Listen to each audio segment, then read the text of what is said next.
Hello and welcome to another episode of They Don't Teach This in Law School. I'm Charlie Mann of law firm Alchemy.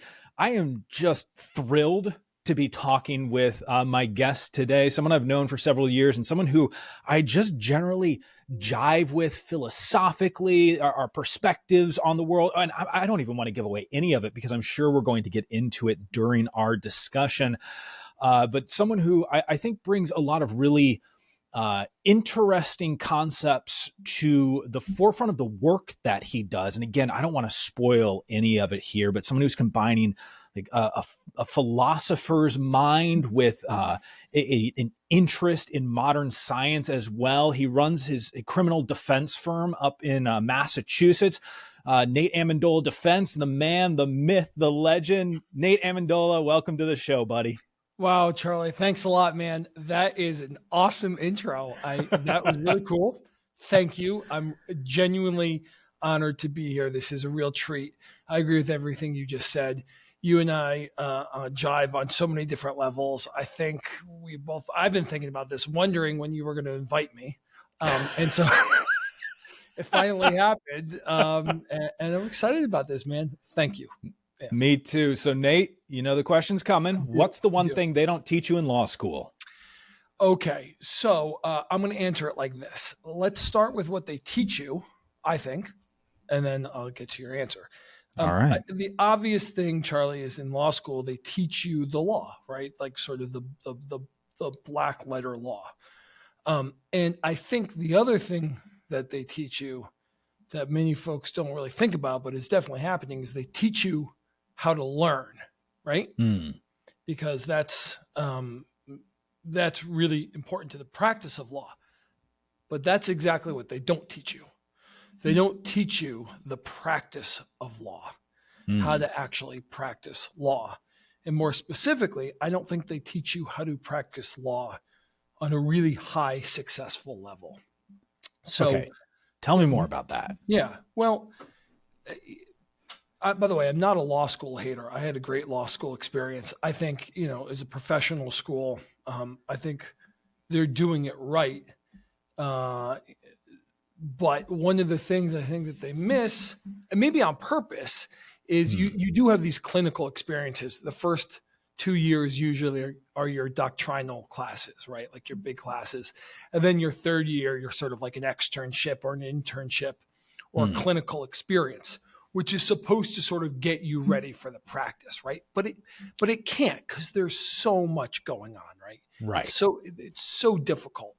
And that's why I think the concept of teaching you how to learn is so important, because practicing law, people, I don't know, like you practice law, you're never like proficient at it, right? Or it's the practice of it, right? You're always practicing because it's really difficult and there's a lot to learn. And I think the model of teaching people how to learn and how to adapt to situations is really what law school is all about. But you asked me sort of specifically how to practice law successfully. Yeah. I'm sure. Oh, sorry, Charlie. I'm just going to turn off my my Outlook there. So I've been thinking a lot about this. I know you and I have talked about this a lot. What does it take to be successful, to practice law successfully? And that's, I think that's something that you learn from experience and doing, right? And reading about and talking about and trying different things. And you just can't get that in law school, right? You just don't have the time for that. You've got to get out there in the field, and get your feet wet and really wrestle with the material and wrestle with the problems and overcome obstacles. I do know what I'm doing, but I don't, right? Yes. Like every day I'm like, oh man, I don't know how to argue this motion. How am I going to do this? Right. Or geez, this is a new case. How does this apply? I don't know how to do it. Right. So you've got to touch it and play with it and feel it and think about it. And you just have to do it. So how else do you like accelerate that curve though on the idea of practicing law and becoming more proficient at it? Are there ways to accelerate that curve beyond just the repetitions themselves? Well, I mean, you're a student of success, right? And so Mm. you've probably heard this before, but you've got to love it, right? You're not going to Mm. be awesome at something. First off, you have to ask yourself, do you want to be awesome at something, right? And Yeah. like for people like us and listeners, that's a given. Of course we do. But not everybody does, right? Like and that's okay, right? But if Yes. and it is, right? It's good, but for people like us and your listeners, right? You have to ask yourself, do I want to be awesome at something? And the answer is going to be yes, right? And so if you want to be really good, you got to love it, right? I mean, have you read Andre Agassi's Open? The I book Open? haven't. Okay. So Oh, tell me about it. yeah. All right. So that's a wonderful book. Andre Agassi Open. Andre Agassi being the great tennis player. Um, he sort of talked about this, how he both loves tennis. I mean, it was his entire life, and it still, to some extent, I'm sure is, right? But he also hated it, right? Because it was his whole life. It consumed him, right? Yeah. But you talk to anybody or you read about anybody who's really good at something, right? And they love it. I mean, are you telling me LeBron doesn't love basketball? Are you telling me Stevie Ray Vaughan didn't love guitar? Right? I mean, like, you have to love this stuff. You do. Right? And so I think that's really step one, is you got to find something that you're super into, right? A lot of folks like myself went to law school, I think with an idea of what it was like to be a lawyer, but not really knowing. I mean, I didn't really know, man. I like kind of wanted to be a lawyer forever, but I didn't really know any lawyers growing up, right? Like, just was like, yeah, I'm going to be a lawyer. I didn't know what that meant, really. It's like, when you ask a kid, what are they going to be when they grow up? It's policeman, fireman, lawyer, doctor. I don't know. Pick one of the four. I think that's right. Yeah, I think that's right. And, I always knew that I would do something, I think, intellectually, right? But I didn't know exactly what it meant to be a lawyer, but I knew I wanted to be one. So, but I think getting back to sort of what it means to be a successful lawyer, you've got to love it, man. Like, you just have to. Can I swear on this podcast? I mean, go for it. Why not? I mean, you got to fucking be into it. You got to eat it for breakfast, for lunch, and for dinner, right? You just have to fucking love it and want it, right? And I think that's really, really important. I mean, that's the foundation, I think, of success. Nate, it's actually funny. Right before, like, I'll give a little bit of behind the scenes stuff. Before you and I were recording, in between recording episodes, I was actually watching a video of Magnus Carlsen, who's the best chess player in the world. Yeah. Some argue he's the best. Some think he's the GOAT. I don't know. You've got like Kasparov and all these other folks who might still rank ahead of Carlsen, but he's definitely within the conversation of top three. And he was talking about, because he doesn't compete for the world championship anymore, because he doesn't like the time controls and all this other boring stuff we won't talk about. But what he loves is he loves playing chess. And he said it doesn't matter to him if he's playing for the championship. He's like, I still want to play chess. It just happens to be a format that I don't like. And it speaks exactly to what you're saying. And that's one of the reasons that people, I don't know how many of the listeners will hear me say Magnus Carlsen and go like, oh, right, yeah, Magnus Carlsen. But congratulations. Guy. Yeah.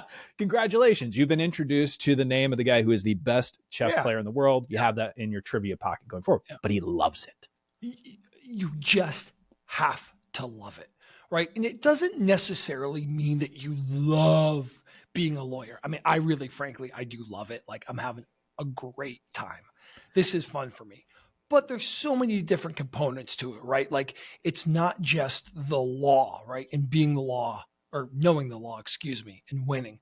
It's also, I mean, I complain about it to you for sure. I'm like, oh, dude, this case, like, I've got the zoomies, like my stomach's all in knots and it doesn't feel good. right? Yeah. But like I also like love the prep, and I love to get really into it, and to get really worked up about a legal problem. But it's also stuff like this, right?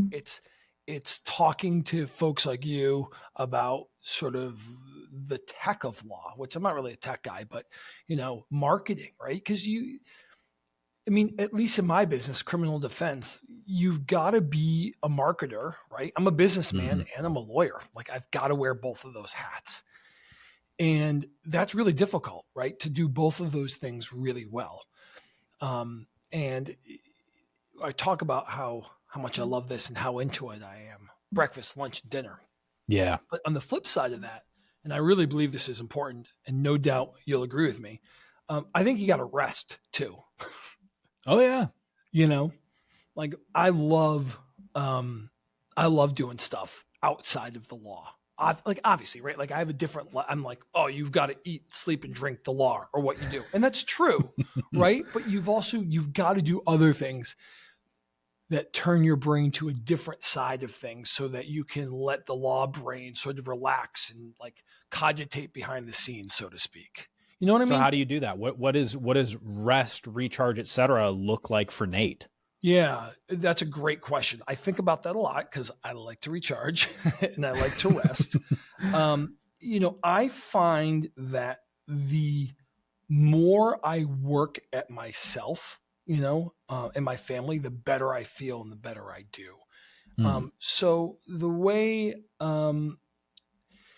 so right now I'm super into teaching myself how to play bluegrass mandolin. I bet you didn't know that.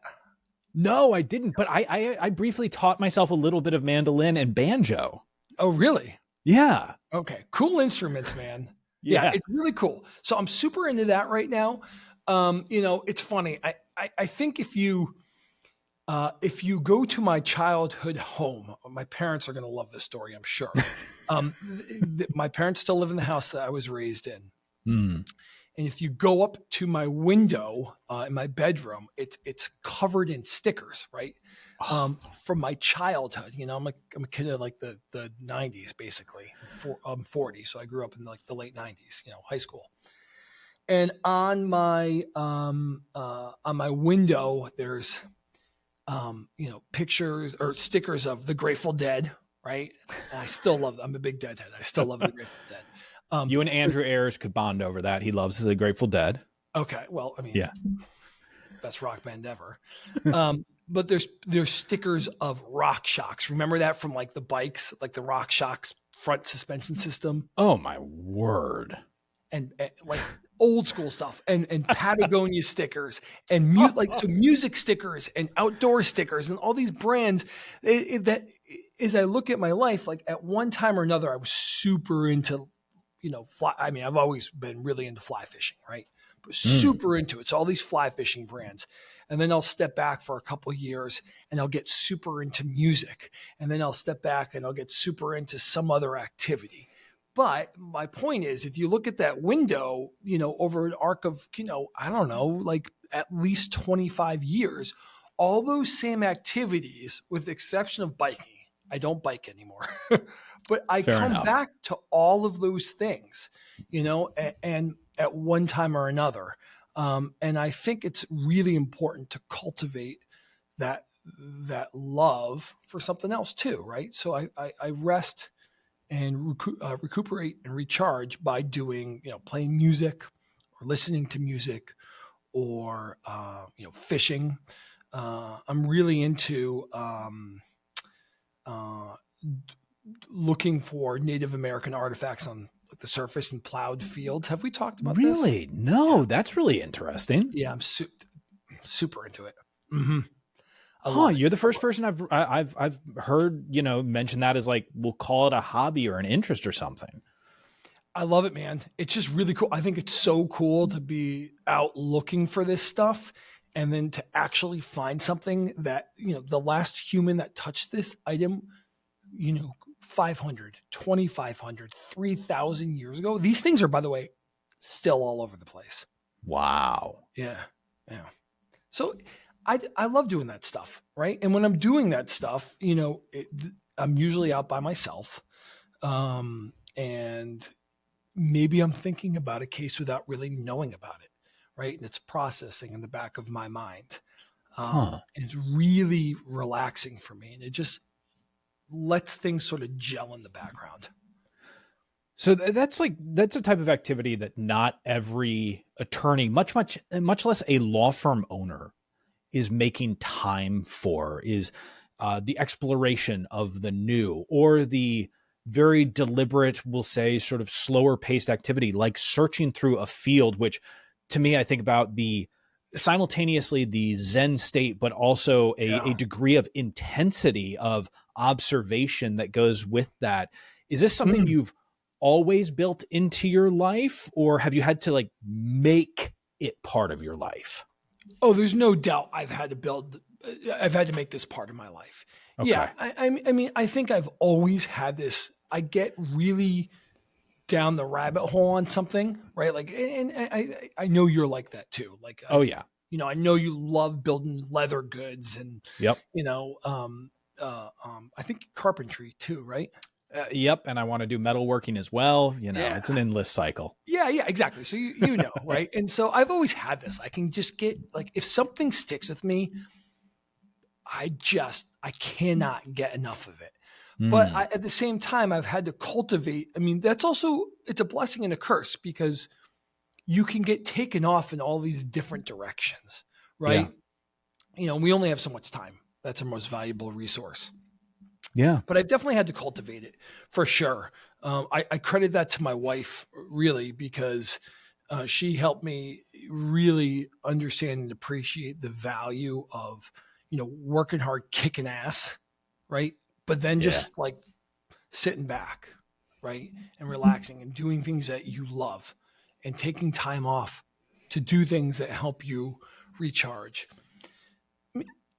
I think in my mind, you've got to go through life intentionally, right? Like, I don't want to be led around by the nose. You know what I mean? Like, I want to design my life for the way I want it to be for me and my family. And part of that design process is, what are you going to do to make Charlie, for Charlie time, for Nate time? You have to do it. I just think it's critical. I think being alone too, we've got kids, both of us. I love being a dad more than anything else. I wish, for anyone who's not watching the video version of this, you need to go and take a look at Nate's face as he's saying that, because it is this perfect moment of like, I'm about to tell the truth on something, and it is the absolute earnest truth, but I'm already feeling like, how do I phrase this? It was just perfectly done. Right. Well, it's true. Nate. I mean, look, being a dad, like being a parent, it all comes into focus, right? Yeah. Every parent that is listening to this podcast is like, yeah, brother, I get you. Yeah. Like, yes, the world works because of parenting. Like, there's just no doubt. But at the same time, I think it's so important to be alone. And that's so hard to do, especially now. We are so bombarded with stimulus and things to do. And it's really, really difficult to step back or step aside, right? And spend some time alone. Not that long ago, I was listening to, I don't know, maybe an NPR, or it may have been a podcast or something. But someone was talking about how a recent study showed that people, like, you could either spend 12 minutes by yourself, right? Or like feel sick for 12 minutes or something. It was like it was a crazy contrast, right? Or it was like just something that you would not think anybody would want to do. And they're like, most people would not want to be alone with their thoughts, right? They'd rather do something painful than be alone with their thoughts for 12 minutes. Well, there's the electricity experiment where they give you, like, they tell you, hey, if you press this button, you're going to get electrocuted, and they leave you alone for a certain amount of time. And people will wait like 3 minutes, and then they start electrocuting themselves in order to feel something and to have fun with it, even though it's a painful thing to do. And they'll do it. Like, some people electrocute themselves 40, 50, 60 times over the course of 15 minutes. So what's happening there? No, I mean it. What's happening Yeah. there? It's, What are those people thinking? I think it's exactly what you're talking about, Nate, which is being afraid of their own thoughts. That's exactly that. And I mean, this immediately, and I'm sure this is where your mind goes as well. This goes down the meditation path, Yeah, right? Which that's is, right. Yeah. I know that's an important practice for you, meditating, which is, I'll let you, like, what meditating actually is not the blank mind, right? That's correct. It's not the blank mind. It's an awareness practice, right? So you hear people talk all the time. They're like, I can't meditate, man. I'm not a meditator, right? Like, I've got too many thoughts in my mind. Mhm. Good. Because if you are recognizing, if you are aware of the thoughts, now you're meditating, right? Have you ever been reading a book? You're reading the book and you're reading it, and then at some period of time later, you're like, whoa, what the fuck? Where was I? Yeah. Because I was reading the book, right? But I wasn't thinking about the book. I maybe am thinking about dinner or my wife or my podcast, right? I mean, you're kind of doing two things at once, right? The moment you become aware of the fact that you're lost, that's a moment of mindfulness. Right? That's the magic, right? We all get lost in our thoughts, and we all have, when you're untrained, those thoughts just run unrestrained, right? Yeah. But when you train the mind through meditation, which is just recognizing over and over again the thoughts you're having or whatever the experience is, cold, pain, emotions, whatever, you just recognize what's happening in your brain. Or I guess on your body. Yeah. That's what that's what mindfulness meditation is, right? And so when people say they can't meditate, it's like, well, you're probably the guy that needs to do it the most. That's right. And it will just make your life so much better. So that is you and I talk about this a lot because it kind of saved my life, That's a pretty profound statement to make. Tell me more about that. Yeah. Well, it's not that I was in this bad spot. So I've been meditating every day, very, very regularly for, I don't know, probably like 6 or 7 years now. And it has just made me so much happier, but not blissed out, right? I mean, so I'm interested. What is your understanding of happiness? Oh boy, Nate rolling in with a deep question right back at me. My understanding, I equate oftentimes happiness with freedom. Okay. And when I think about happiness, and it's funny, Nate, I was actually mulling this over. I can't remember in relation to what, but I was drawing a parallel between something and the pursuit of happiness. And I identify the pursuit as being endemic to happiness itself. Yeah. Yeah. Well, so, okay, this is interesting because the Buddha talks about this, right? The hedonic treadmill, right? You are always grasping for something, right? The pursuit, right? You're always wanting something, right? I mean, think about this. Like, I don't know, we all want something. The other day I wanted a new mandolin, right? I shouldn't admit this on, the public atmosphere, right? But I wanted something, right? Or you're eating a piece of pizza, right? Pizza's awesome. Yep. What are you thinking about when you're eating that pizza? Mostly more pizza. Exactly. Yeah. Right? Or you're on a vacation and you're like, man, this is awesome. I can't wait to do this again next year, right? You're not present with the moment, right? And so the pursuit, right? That's what people love, right? You read, you ever read that book, The Game by Neil Strauss? Yes, I have. We can admit that, dude. We can admit that. Yeah, it's a wild book for anyone who hasn't read it. On at your own risk. Totally, but it's interesting. It is very fascinating. I loved it. I think it's a wonderful book. Neil, you did a great job.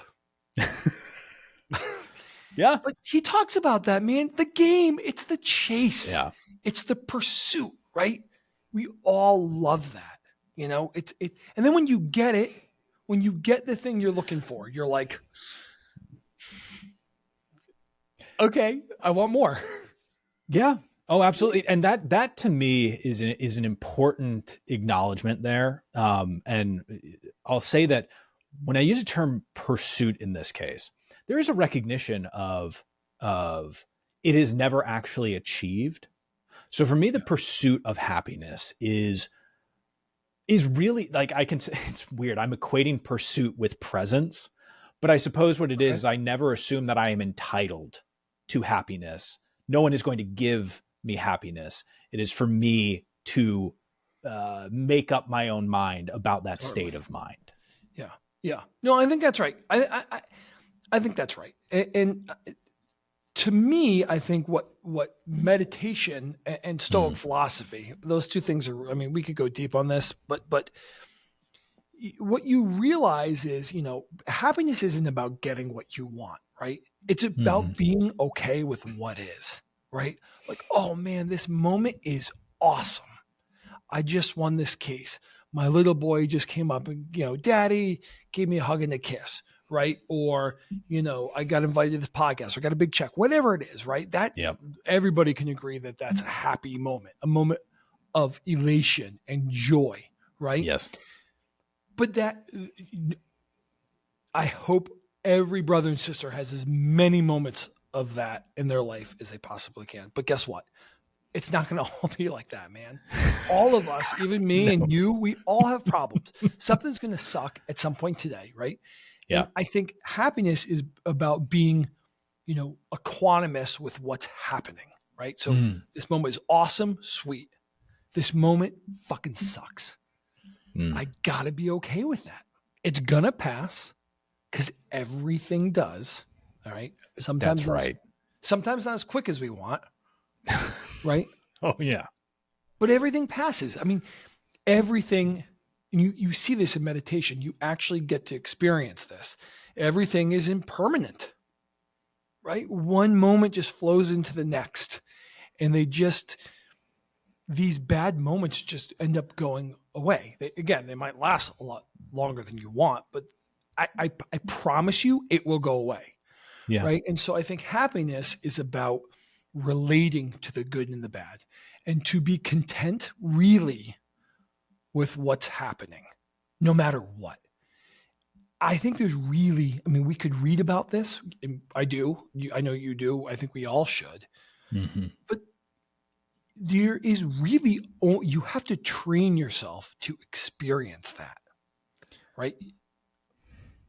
That's an important statement, that idea of training yourself to experience it, because I think, Nate, most people only want to skip to the experience, and almost at sometimes, and you made, I think it was a perfect equivalency, the vacation, going on vacation, going, I can't wait to do this next time. It is the proverbial dog that caught the car and then doesn't know what to do with it. Yeah, right. And when you catch that experience, if you don't know how to be present in it, what's really easy to do is pick up your smartphone and start to disengage with the moment instantly, right? So let's talk about that, because so you and I have been talking a lot about this idea of cognitive athletes, mental athletes, right? Which I'm getting pretty deep on, and I know you are too. That is a total productivity suck. Right? Like that, I think a lot, we all know this, right? But that phone in your hand that's, with us all the time is really hurting your productivity. And I think you're right. You've got a moment of reprieve from whatever you're doing, right? And what do people do? I mean, what's going on in the lines of the grocery store? Take a look. Oh, yeah. What are people doing? Myself included, but here's the I know. here's the difference though. I do it for sure, okay, but I am trying to be mindful about. First off, I try not to do it, okay. Yeah. What I want to do is be present with that moment and look around, right? What's going on here? And just, I'm actually that you could use that moment to meditate rather than pick up the phone, right? I'm going to be mindful that I have the urge to pick up the phone, right?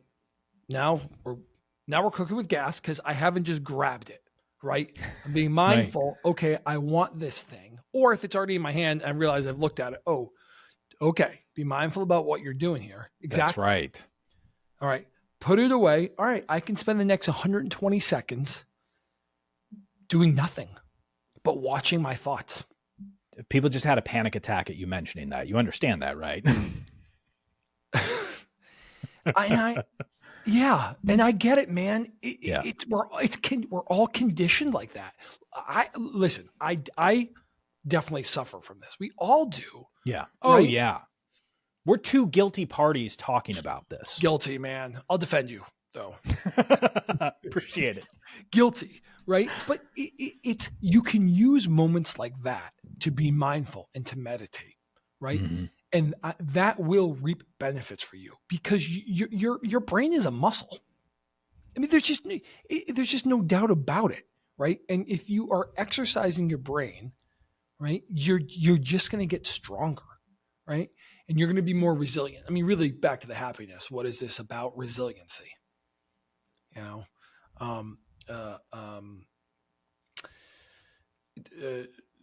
What is it? Dr. Becky? She wrote. She's the parenting guru, Good Inside.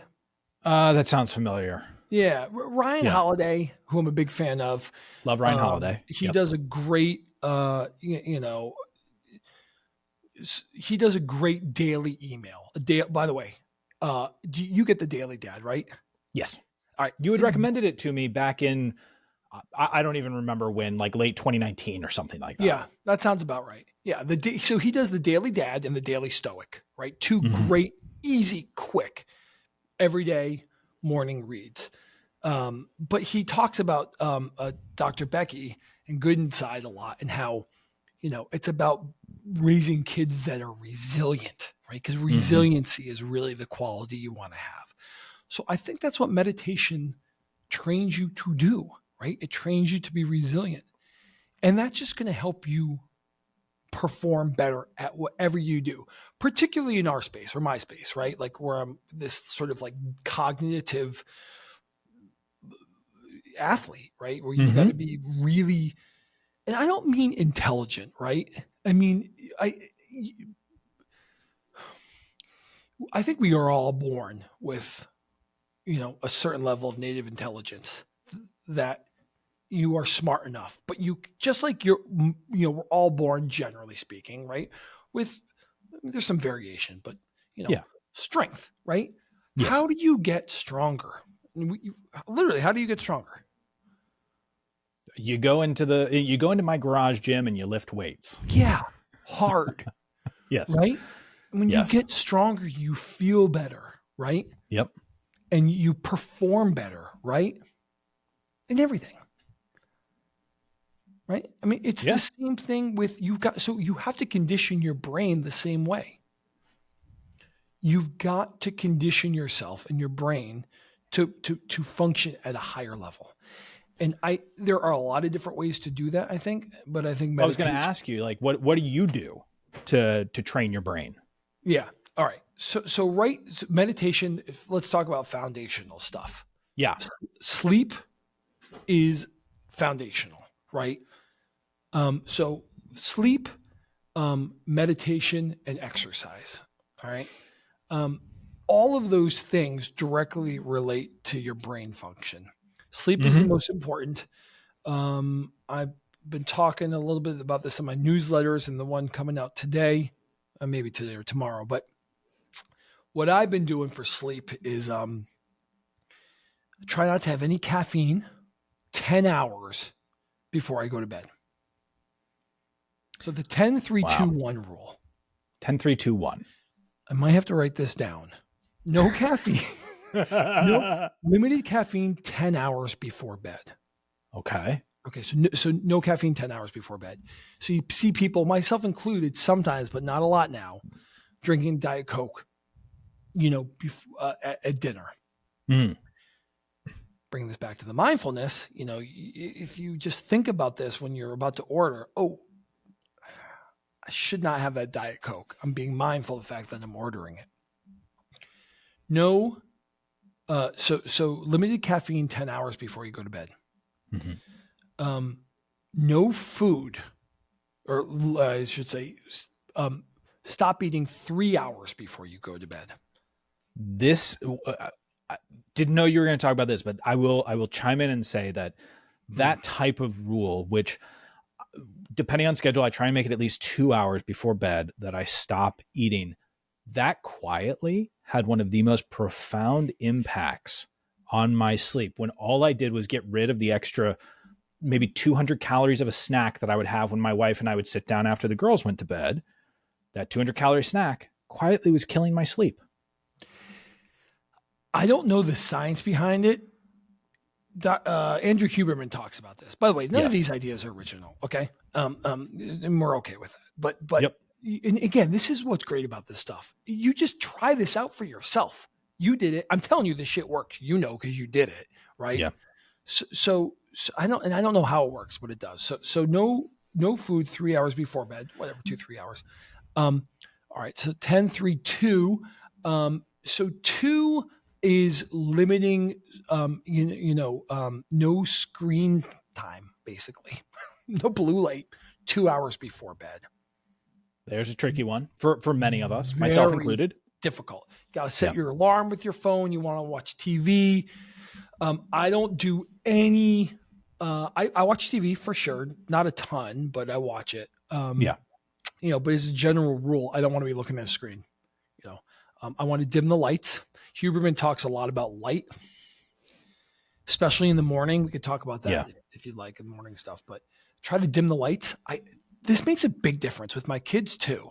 Like if you've got all the lights on in the house, like at bedtime, this is not natural. It's just like the brain doesn't like that. The body doesn't like that. It doesn't. So limit your light 2 hours before bed. And I want to do a complex cognitive task an hour or two before I'm going to bed. Really? Because that would seem counter to common belief. I hadn't thought about it like that, but you may be right. For me, I don't necessarily, but not solving a legal problem. Right. Okay. So a complex cognitive task unrelated to what I'm doing at work. Because I think if you think about what you're doing at work, now you're cogitating, you're thinking about shit. When the wheels start to go, you've got a little bit of a problem. Yeah. I'm actually trying to find the antidote to that, which I, for me, have find like, so right now I'm into this mandolin thing, right? So I'm playing, I'm only doing that, for whatever, say half hour, 40 minutes, but I'm not, my phone's not by me, right? I'm just doing that thing and I'm into it. I'm in the flow state. Okay. Right. And I think that just shifts things down a little bit, and then I also love, honestly, Nate, I love that it's also a hobby that you're engaging with, because that feels like a strong disengagement from exactly what you talked about, thinking about the business, thinking about the law, things that occupy so much of your time that will easily spiral out of control and oftentimes not in the most positive way. Whereas, quite frankly, if a mandolin session, quote unquote, spirals out of control, it's probably because all of a sudden you look up and it's like 75 minutes later instead of 30 minutes later, and you're happy. Exactly. I think that's exactly right. That's exactly right. So for you, it could be, I'm sure it is, leatherworking, metalworking, it could be writing, so then I switched to reading. Okay. And then the last half hour of the day, I'm definitely, and again, this is 80% of the time, maybe that's about right. Okay. I cheat, but I'm reading. No screens.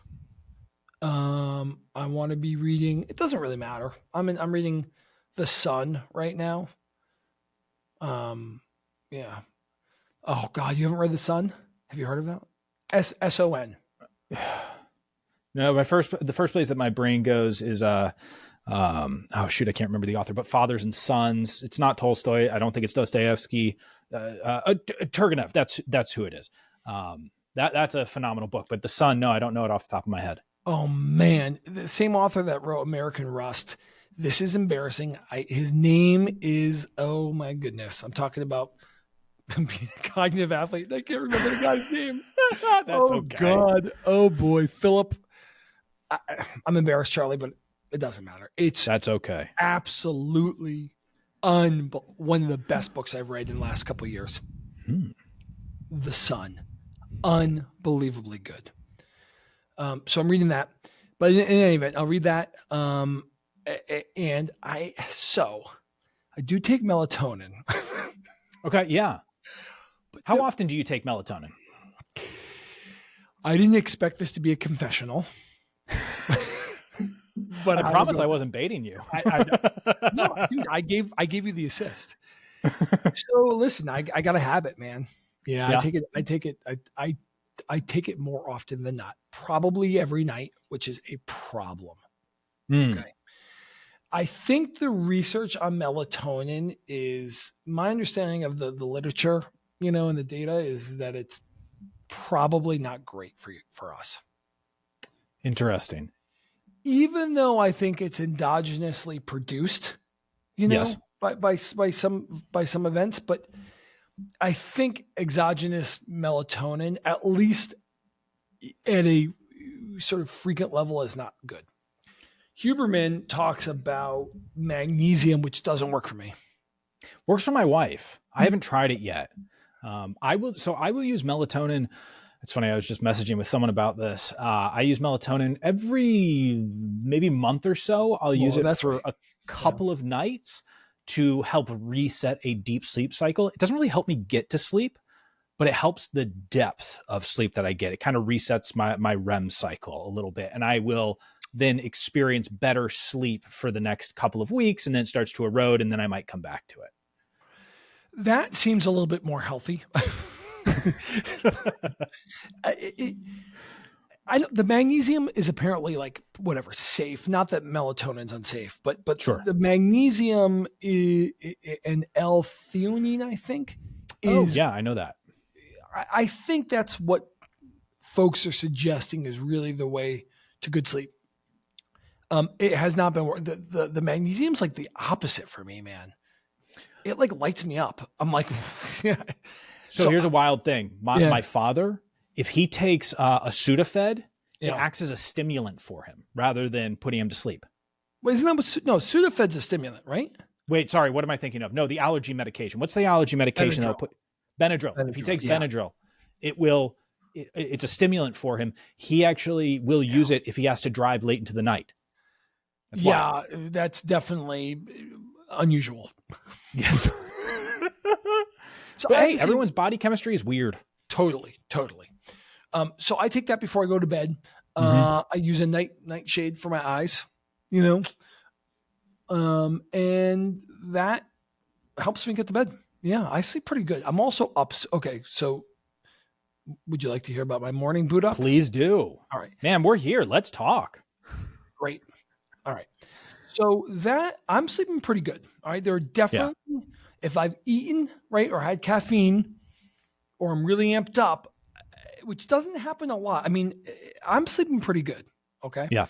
Because I'm tired as shit. Right. So my again, this is 80%, but I've got an early morning wake up, right? It's definitely true if I'm going to the gym. I have to work out in the morning. But I'm up early, I've got a 4:30 wake up. Nice. And I think the key with that is, I think Tony Robbins talks about this, but dude, you can't hit the snooze. And again, 20% of the time I probably do it. Same here. You have to sometimes, right? Yep. But I don't think you want to, right? I think you want to get up and you just want to bite the ass of the bear and just get to the alarm, right? Don't put it. I have that phone, by the way, is in my bathroom. That's 10 smart. or so paces away from my bed. Yeah. But when I wake up, I take a huge breath of air. Now, I try to do this every day. I don't know what it does. I mean, it like puts oxygen in your system and just like, I heard it somewhere and I tried it. Literally like a huge breath of air. Hold it in, let it out. I think it just helps you wake up. Yeah.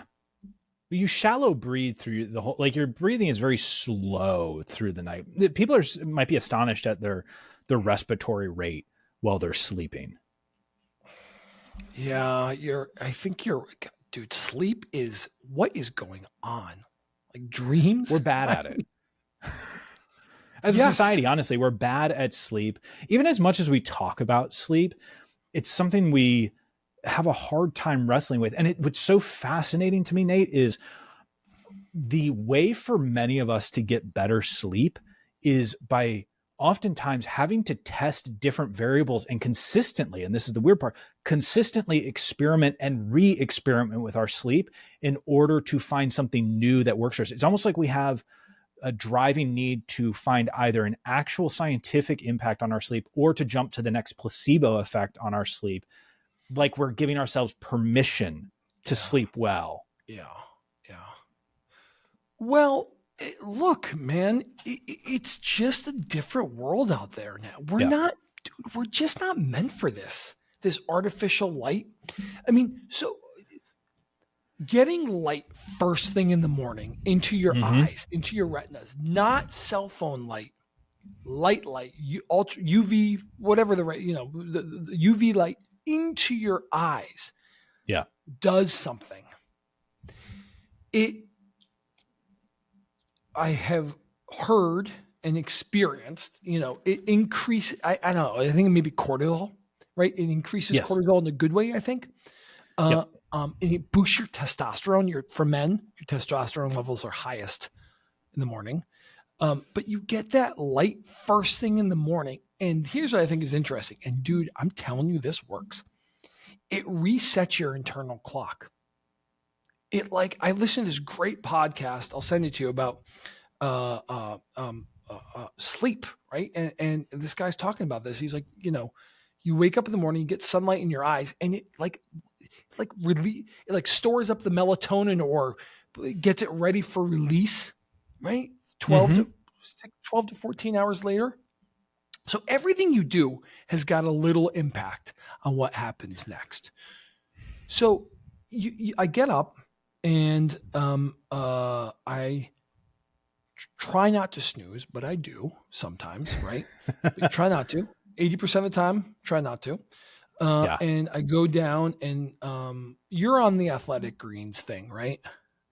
I kind of like go on and off of it, admittedly. Oh, consistency, Charlie. I got to tell you. I know.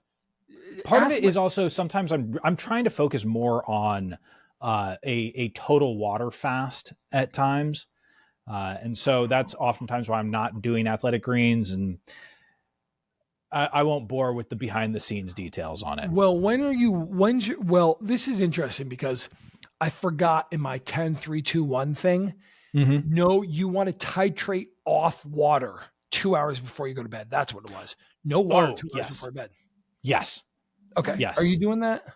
Yeah. Oh, yeah. Because honestly, I just don't like waking up, 3 times in the middle of the night to pee. Yeah. But you want to hydrate in the morning. Are you not doing that? Oh my God. So right here, those watching the video, I have one of those 32-ounce Nalgene's. Yeah, I need some. I drink 2 of these before 9 a.m. Yeah, man. Water. Hydration. All the time. So important. It really is. Yes. So I'm doing the athletic greens thing. That has been a game changer for me too. You get all the vitamins and minerals. Yes, you probably want all that stuff sourced from Whole Foods, from your diet. But dude, this is just, I have noticed, I've been on that for probably 3 years. I was about to say, because I remember talking with you about athletic greens a while ago. So that's a really high level. You may convince me by the end of this conversation. Honestly, I'm probably convinced it doesn't take a lot with this to push me over the edge on something like athletic greens to be more consistent with it. Look, life is consistency, right? Atomic habits, like little habits, right? Love Atomic Habits. Yeah. One of the best books ever written. Of Yeah. course, It's the only book I recommend on habits. that's all you need. Yep.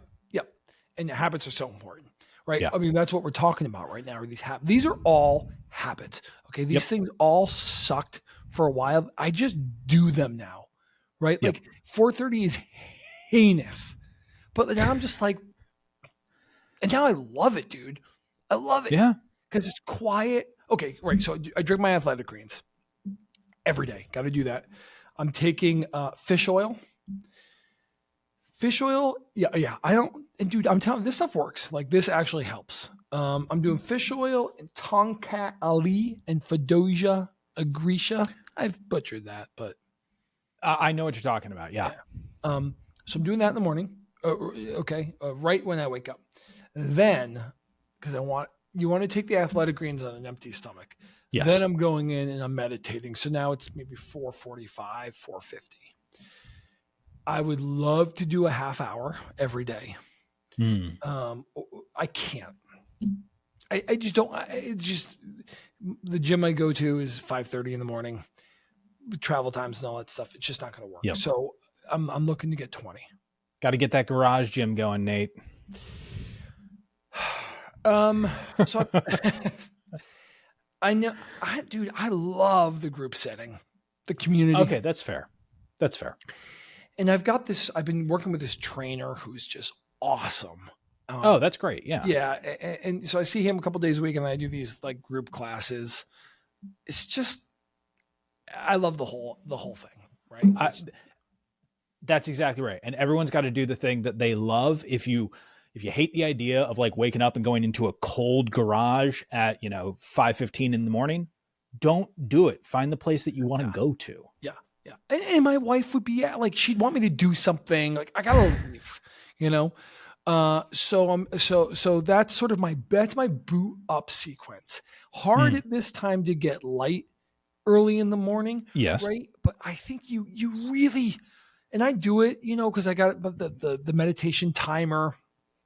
I use 10% Happier, which is a great app and a great book by Dan Harris. I also use Sam Harris's Waking Up, which is also a great book and a great app. Are you familiar with that? No, I'm not familiar with the app. Okay. It's great. Yeah. I mean, they've got meditations and a lot of theory on there. So if you want to get deep on that, that's pretty cool. But that's my boot up sequence. Yeah, that's what I'm doing. But all this stuff, man, how do we get on this? Oh, how hard it is for people to sleep. Yes, that's the core of it. But I mean, it's, and again, I do all this stuff. I try not to, but like the light doesn't help. The sugar we're eating, the food. I mean, what are people watching these days? Like, what do people like to watch? Suits. Oh, the TV show Suits. Is that back on? It came on Netflix sometime last year. I've never actually watched it, but it came on Netflix last year and it blew up all over again. Okay. I didn't think you were going that way. I thought, because I didn't set this up the right way. Violence. Okay. People are watching violent stuff. I mean, really, like, dude, I love this stuff. My favorite movie is probably Last of the Mohicans or Apocalypto. Right. Oh. Yeah. Violent. Yeah. Right. But like these war movies and these video games of violence, you're doing that stuff before you go to bed. How can that not trigger a flight or fight response? Yeah. I mean, the whole thing is that if you really are engineering and right, the term that you use, Nate, is cognitive athlete. What does an athlete do? A high performance athlete continues to winnow away variables that first you take care of the variables that are large in size, but great athletes then move to the small variables. And even we'll call them questionable variables. Let's look at Tom Brady, right? Tom Brady, who knows how much his quote unquote pliability routine specifically was like the reason that he could play quarterback until he was 40, 45 or whatever. Yeah. But he had already taken care of every other variable. So now let's start investigating the variables that we don't entirely understand. And like you said, violence, You don't have to have it. And if you study your own internal patterns, and Nate, I know that that's something that you do, is like you're thinking about your patterns. So much of the language that you've used so far seems to me to come back to an ability that not everyone utilizes. I believe everyone has it, but doesn't utilize it, which is to project the future consequences of current actions. Yeah, I mean that's the James Clear thing, Atomic Habits. He's like, Mhm. what can the present me now do that the future me is going to be so thankful for? Yes. And that's really, self-control is so difficult, right? Mhm. Like, I think about this all the time because I've got two wonderful boys, little boys, and I think about the Oreo experiment.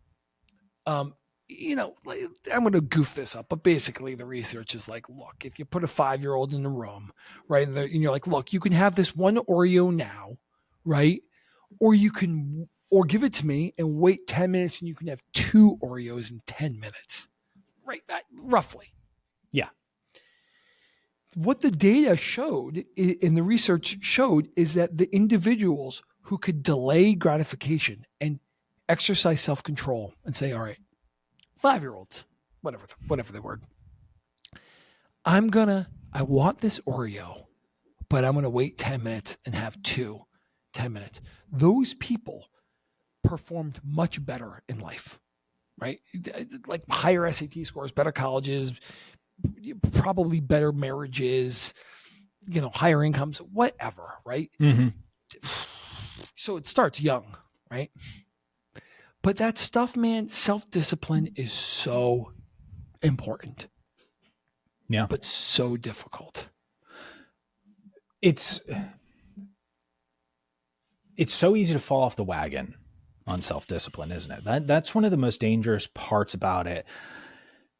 It is, when you have it, it is relatively easy to keep until you break it. And that's such a strange thing to say because it's almost paradoxical in a way. But it's a momentum thing. It's a momentum thing that can hit a brick wall, unfortunately. I think about, like, we all get to the holidays, right? You get to the holidays, you've been doing your diet, you've been doing this, and you're like, oh, you know what? I'm going to take it easy on Thanksgiving. I'm going to let myself off the hook on Thanksgiving. I can promise you just messed up the next 3 weeks of your diet. Yeah. Now, you have a decision to make at that point in terms of maybe happiness, to loop these concepts together of, hey, these next 3 weeks, and shoot, I'm probably going through Christmas, are weeks in which I'm going to be operating in a different way because I'm going to satiate a different side of joy for me, understanding that I am capable of hopping back on the routine that I would like to keep for long enough throughout the year. But if you don't have that ability, or you don't already know that about yourself, Totally. then honestly, on Thanksgiving, you got to think about, like, how can I enjoy a little bit less than I would normally enjoy? Which is tough. It's really tough because we want to have fun. We want happiness. That's right. I mean, my wife had an Instagram handle. I don't think she uses it anymore, called Mind Body Donut. Right. And she's so great at this. Okay. Like, she's like, That's fantastic. Yeah, she does a great job, man. She's like, look, sometimes you got to have the donut, and you do. Like, you definitely do. Right. And it's, when you're doing it right, if you're doing it right 80% of the time. I love the 80-20 rule. I don't like, there's that Pareto's principle. Yep. I just love that, because if you're doing it right 80% of the time, you can fuck around the other 20, kind of, right? Like, you can kind of be like, look, you're right, from Thanksgiving to Christmas, it might be a little weird, right? It's cool to get weird. Right. But, like, you can come back to it, right? You can get back to where you were. I think being successful is, and by the way, however you define success, and there's a lot of different ways, but yeah, I think self-discipline is so important, right? Yeah. They do teach you that in law school, but you don't know it, right? Because what does it take to be good at law school, in your opinion? Even though, well, you didn't go, but you work with lawyers. Yep. What would you imagine? I think when you think stereotypically, you imagine someone who's very studious, Yeah, who, is has academic rigor. I think that's right.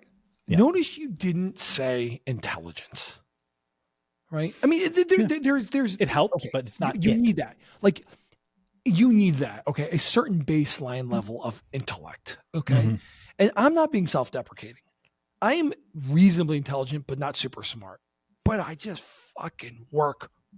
I'm a dog. Like I just don't stop, right? Mm. That's not, and that's why I think I was successful at law school or whatever I'm doing, right? Because it's if you just do the reading. I mean, I'm so far removed from this now, but if you just do the reading and what they tell you to and brief the cases, they are training you to do Mm. to be disciplined, right?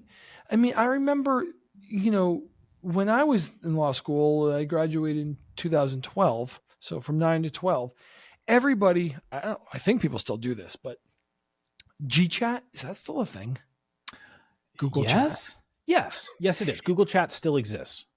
Everybody was doing. I always sat in the back and I look out and when I mean everybody, I mean like 90% of people Yep. on their laptops G-chatting. Now, listen, I did a little, but now, and I wanted to, man. Everyone's talking about parties. I loved to party, dude. Loved it, right? So I wanted to tell me about the parties too, man. You know what I mean? But I'm looking at this and I'm like, dude, these people are not paying attention. They're just not, right? Yeah. They're like, you can't divide your attention like that. So if you can train yourself to resist the urge to G-chat, right? Which is hard, and just Mhm. listen and take down the notes, you're fine, right? You're fine. And that's why it's so important to be self-disciplined, I think, as a lawyer, right? Yeah. Or as a professional. If you want to be a high performer, right? Because like you're using your brain. You've got to listen and you've got to be disciplined and stay on task. Mm-hmm. You're a Dan Kennedy guy. Yeah. Right. You For like, sure. right? He talks about this. I think it's Dan Kennedy. He's like, look, how people are like, how did I write 13 books? Yep. What does he say? I wrote every day.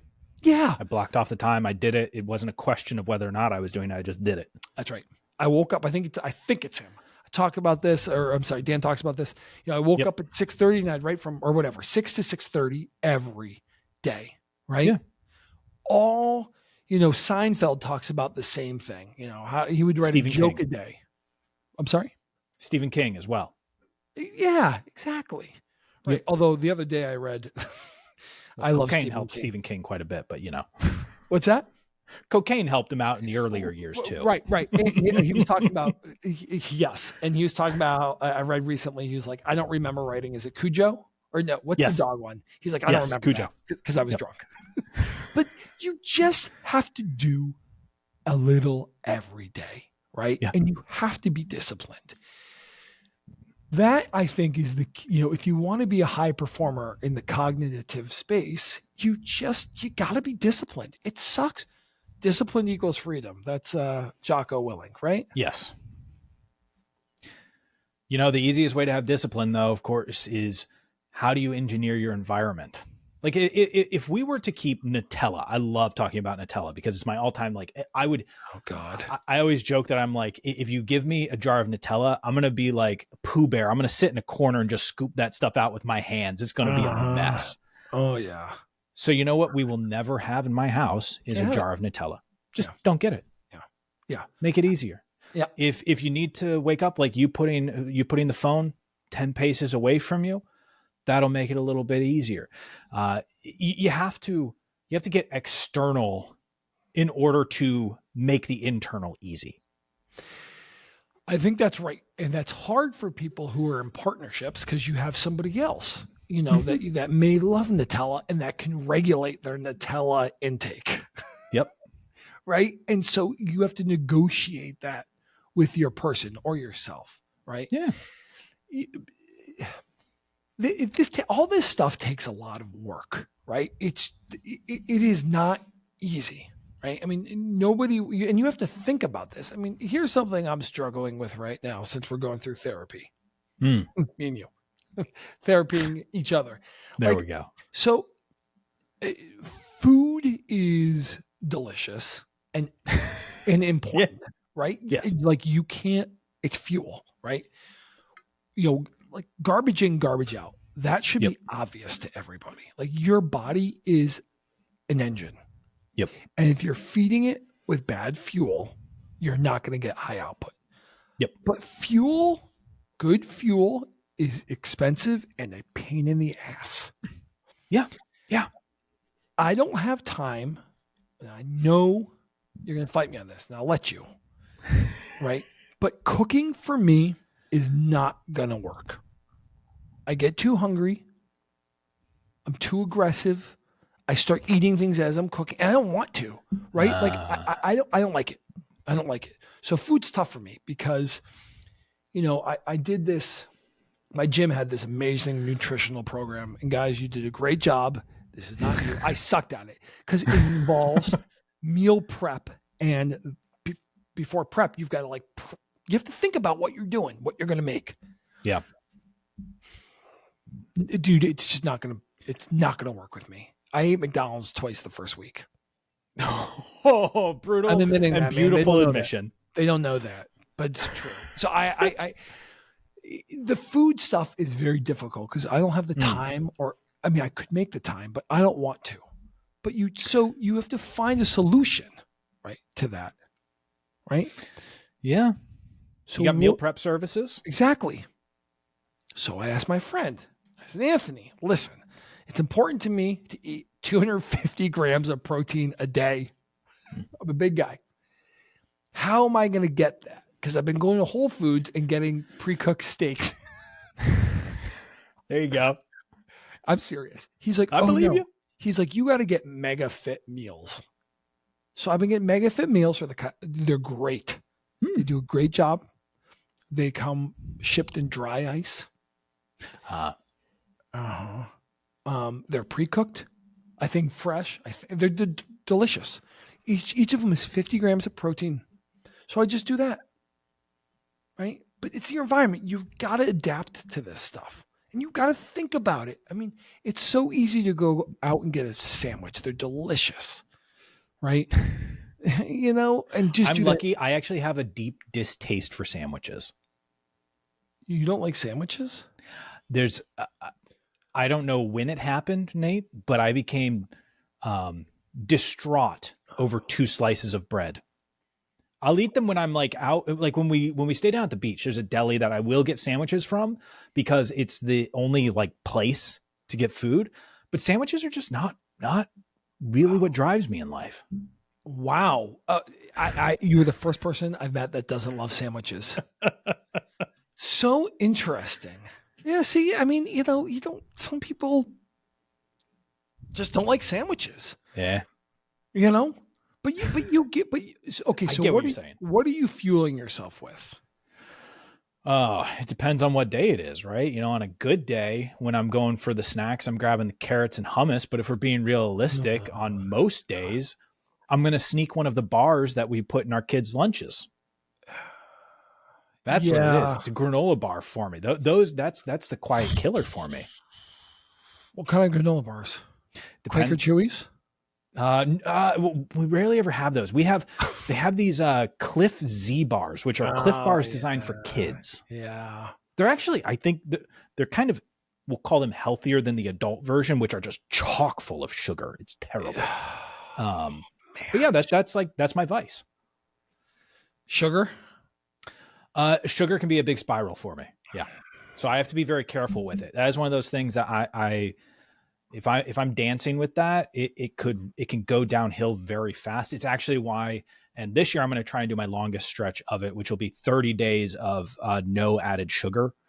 Is going to be one of the things I'm going to do this year. I regularly try and do a week or even just 5 days of no added sugar, just as a reset. I do caffeine fasts at times as well. Yeah. I'm going to do a 30-day caffeine fast this year as well. And how do you feel? Whenever I do it, I have a headache. Oh, really? Yeah, I get a headache immediately whenever I do a caffeine fast. The sugar, I always feel pretty good, and quite frankly, the best part is you come to the other side of it, and you need a lot less of it in order for the sweet treats to taste good. Yeah, Yeah, that's what it's sugar all is about, right? bad, man. Yep. And all this stuff affects your performance.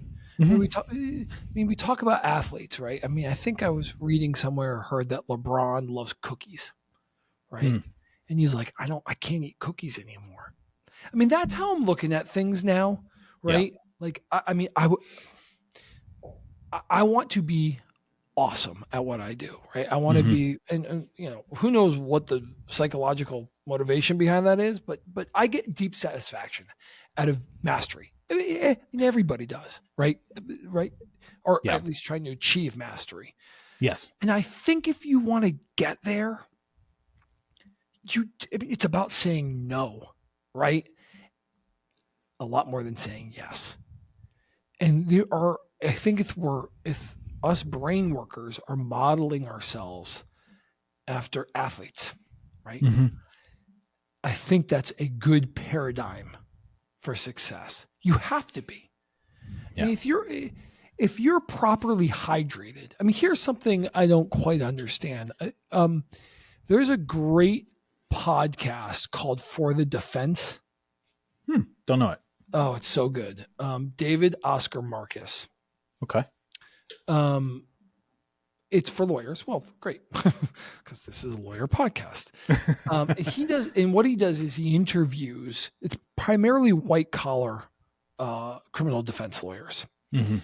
and he interviews them on their greatest, successes and their trial strategies and their tips, and how they won this case and that case. It's phenomenal. I've listened to everyone. David, you do a great job. You would love it. But a lot of these guys and gals are like, man, trial. I did a 6-week trial and it was insane. You try cases till 4, and then you prep that night till 11. I'm getting 2 hours of sleep.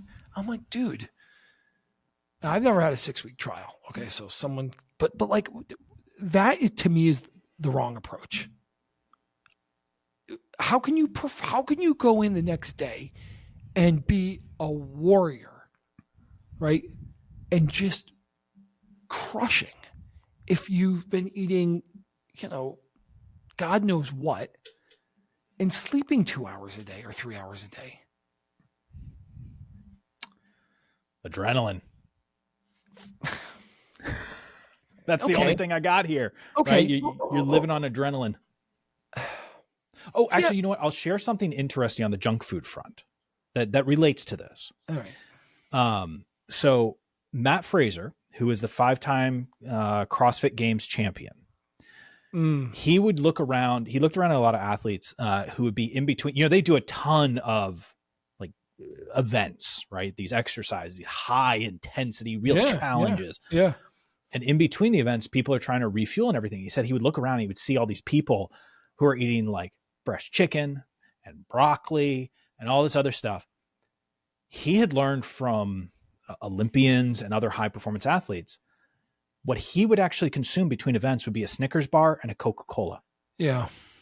Because all that he needed to do was get fast energy back into him, carbohydrates, in order to perform better, because he was in a performance, not recovery space at the time. Okay, that is a very interesting way to look at that. This gal named Amelia Boone, who's also or was a lawyer for Apple.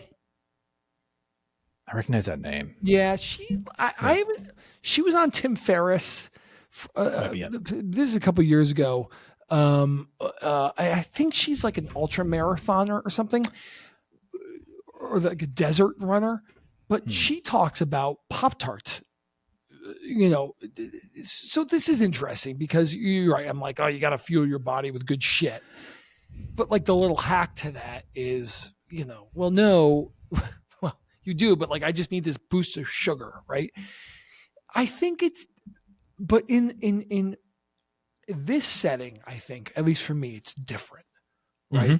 And for folks that are really trying to go deep on stuff, I think you have to fuel yourself with the right stuff. And that the thought of like, well, I'm either going to get sleep or I'm going to catch up on, the trial for the day and try to prepare. Yeah. I don't think that's a sacrifice that you can make. Dude, when I was, back in the day, I was an actor. And, I'm not surprised. Yes, I knew that. Yeah. What you got to do is you got to memorize a lot of lines. And here's what I found was the huge mistake that a lot of people made. Yeah. Is they would they would stay up late, like rehearsing the lines over and over and over again. Mm-hmm. I knew that the only way to lock in the lines, and I can't believe other people didn't figure this out, because we actually had a couple of professors who told us this, was your memorization of lines was entirely dependent on your sleep. If you slept poorly, you would not remember the lines well. And so I focused more on like, let's lock in a monologue every night, right? I don't have to memorize the whole script tonight. I don't have to run the whole, because no one's going to remember an entire script in one night, except for the people who are legit prodigies at memorization or photographic memories. So it was work on something, sleep, even a nap could help out, but like a good nap, not one of those runaway, like 2-hour naps that you wake up feeling groggy from, but like lock it in with a 35-minute or 25-minute nap or a full night of sleep. And it would allow me to show up at rehearsals memorized faster. And I had some substantial roles, some that were, had the most words to say in the show. And Romeo. It was pretty no, actually I never played Romeo. I did play Mercutio in Romeo and Juliet. Very important character.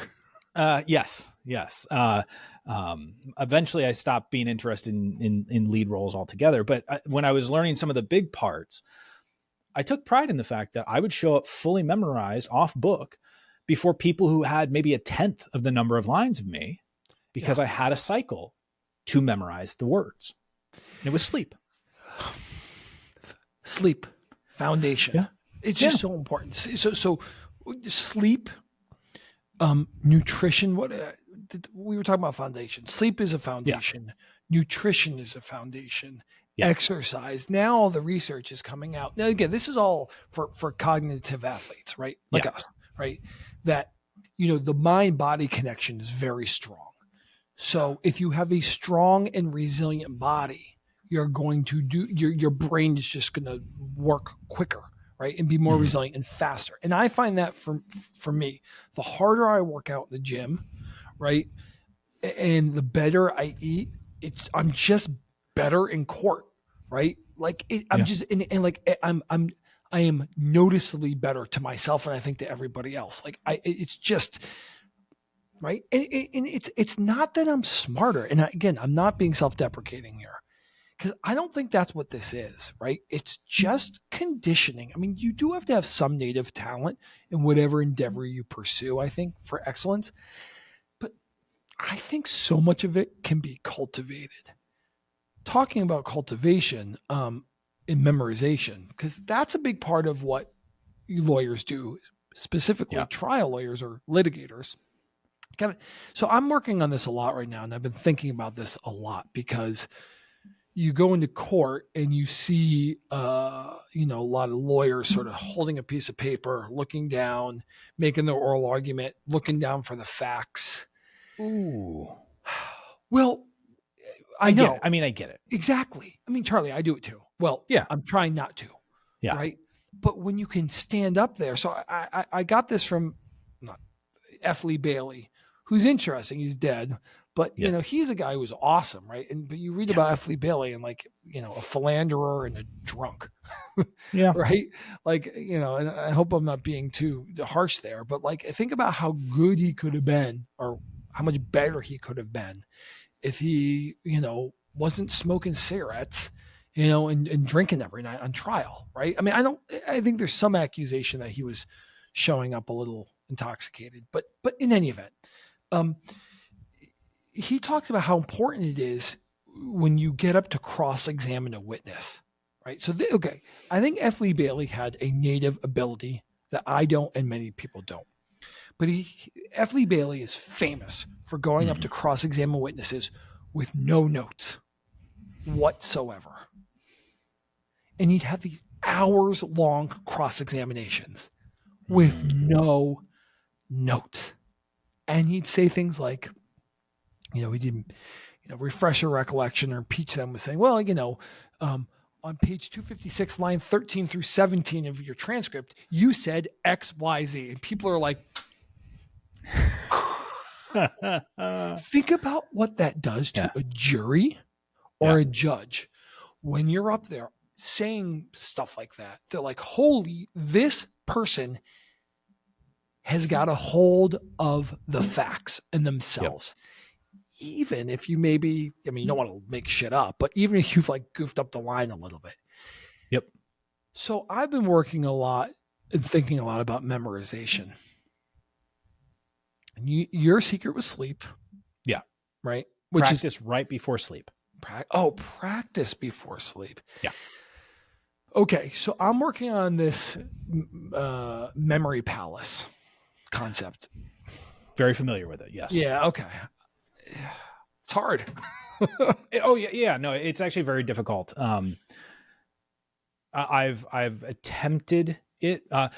I think one thing I've recognized for myself, and I think probably you've recognized it for yourself as well, Nate, is there are certain things that I know that maybe I could pick up as a skill, such as developing memory palaces. But as I started to look at the work that goes into it and comparing for me personally the benefits of it, it was one of those things I said, I either have to go all in or I need to drop this. And for me, I dropped it. Yes, because so one of the things I've always found unique about you, Charlie, when talking to you and listening to your podcast, and even now, and in a couple of years, 3 or 4 years, 5 years we've known each other. I don't know, man. Yeah, something about that. Your facility on your feet, right, and your ability, and I think that comes a large part from your acting background, right? But you are facile, right? You are limber. You don't. I've never seen you use notes. So what I was going to say is, I wonder how much you need to memorize stuff now with what you do. Very little. Yeah. And less every year, quite frankly. Now, part of it is one thing that I have that, say, you don't necessarily have when you're walking into the courtroom is I'm working with, well, actually, I suppose, no, there's actually a direct corollary here. The use of repetitive intellectual property, right? Like there are frameworks, there are tools that you have that you will carry with you into the courtroom that you will use time and time and time again, simply applied to a new structure of facts, right? And so I think I have a really good set of those. Now, my advantage over dealing with the courtroom, dealing with a jury, dealing with a judge is I have an audience that is conditioned to look for the benefit of what I'm saying as opposed to questioning what I'm saying. So there's an ease to that. I work with audiences who are not always 100% with me, but they're certainly not out to find the deficit. Oh, okay. That's interesting. Yeah. Right. I mean, that's why I think this, so I do criminal defense, right? That's all I do. And it's such an interesting, it's so hard because you're constantly being interrogated. Right? Yeah. And you just have to have so much material to, I think, to be really excellent at your fingertips and to be able to dispose of it and use it so quickly. So I've been playing with this memory palace thing where I'm trying to memorize stuff and the basic concept is, as you know, is you pick a place you're familiar with, right? Whether it's your bedroom, your house, your kitchen, whatever. And if you're trying to memorize items or things or concepts, you place those things you literally walk into your memory palace. So you walk in through your front door, and on your front door are, on such and such date, Johnny was, stopped by the police, and that's how you memorize stuff. Yeah. I'm finding it difficult, but, I think if you want to play it at that level, those are the kinds of things that you need to be doing. Yeah, there is both a long-term conditioning of the memory, very likely genetic factors Yeah. that allow for some people to be better at a memory palace than others. And then, of course, again, that long-term conditioning that allows for the development of a memory palace. It just seems that it is easier for some people, since we do know that like photographic memories, for example, appear to be some type of genetic trait, which would give at least the supposition that there is a strong genetic component to memory, that you are working with whatever tools that you had and you can enhance it by however much percentage. Maybe everyone can enhance their memory by, say, 50%. And perhaps a tool like a memory palace requires so much innate memory in order to achieve it at its highest level. It's always that question of, am I fighting upstream? And is the fighting upstream worth it in this case? Now, when you're talking about being a better trial attorney, I think it would be very easy to make the argument that, yes, it is worth fighting upstream potentially for the memory palace factor and whatever level of aid it may give to you. Yeah, right. I think it's part of what's so difficult with anything professionally is figuring out, where you should invest your time, and what's, what's worth it really, and I, like all of us, struggle with that. Yeah, we all do. We all do. I mean, but that's part of it though, Nate. It is the struggle that, if you're willing to go through the struggle, then you get to see the results. I think the one of the saddest things, the worst commentaries on society right now, is how many people want the end result because it's mostly the end result that is advertised. Quite frankly, it's only the glorious part of the struggle that is often advertised. It's not the, you see Jocko Willink, right? He's going to show you his watch. He's going to show that Instagram photo or whatever, or Twitter or whatever photo of his watch at that certain time. But you know what? I would be willing to bet dollars to donuts. Jocko Willink has had days that he doesn't successfully wake up at that time. We just don't hear about those days because it's not good for the brand. No, I think that's right. This is, I think, a wonderful time to be alive. Yeah. Arguably the best, right?